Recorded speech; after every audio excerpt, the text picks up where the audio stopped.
Hey y'all, welcome back to MathRescue. I'm Andre and I make content to take away the stress of learning math. In this video, we're going to solve a logarithmic equation using the product and quotient properties. This way we can combine logs, simplify the equation, and then solve it cleanly. Take a deep breath. We're going to slow this down, break it apart step by step, and make it feel super easy. Let's talk about it.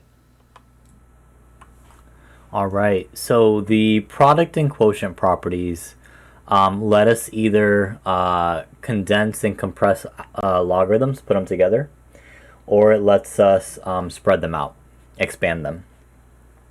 So the question gives us this little calculated value here that we're going to be taking advantage of. It says that log base 2 of 7 is equal to this approximation of like 2.8. But what we're really looking to work on is we're looking to solve and figure out the value of this logarithm. It equals a number. We just can't see the number right now. We have to do the calculation by hand. So what I'm going to do is, because I can see this here, I know that I want to break it up into 7 times something.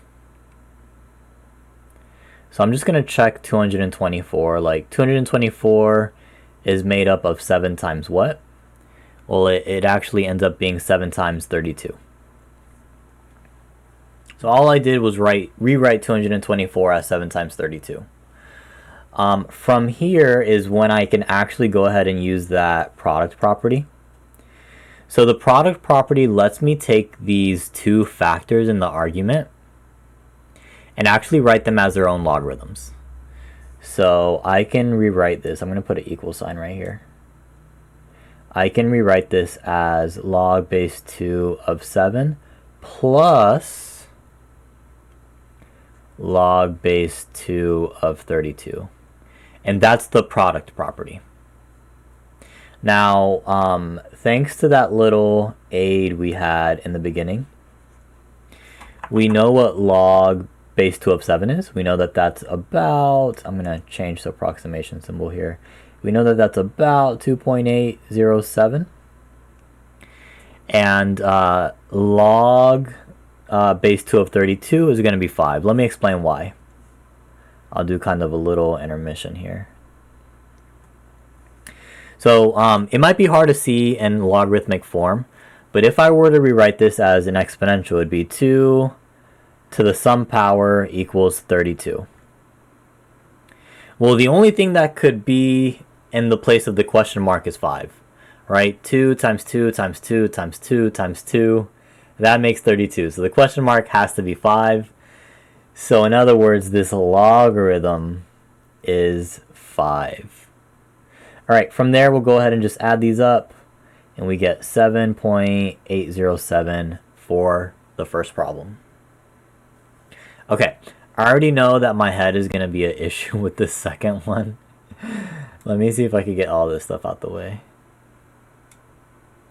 Let's see. All right, do that, shrink it up a little bit. Okay, that should be enough space for me to work. I promise I will try not to write too big. So same idea here, except this time we have the quotient property.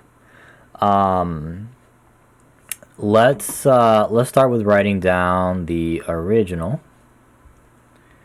So we have log base 4 of 16 over 3. And so I can go ahead and separate the factors from the numerator and denominator.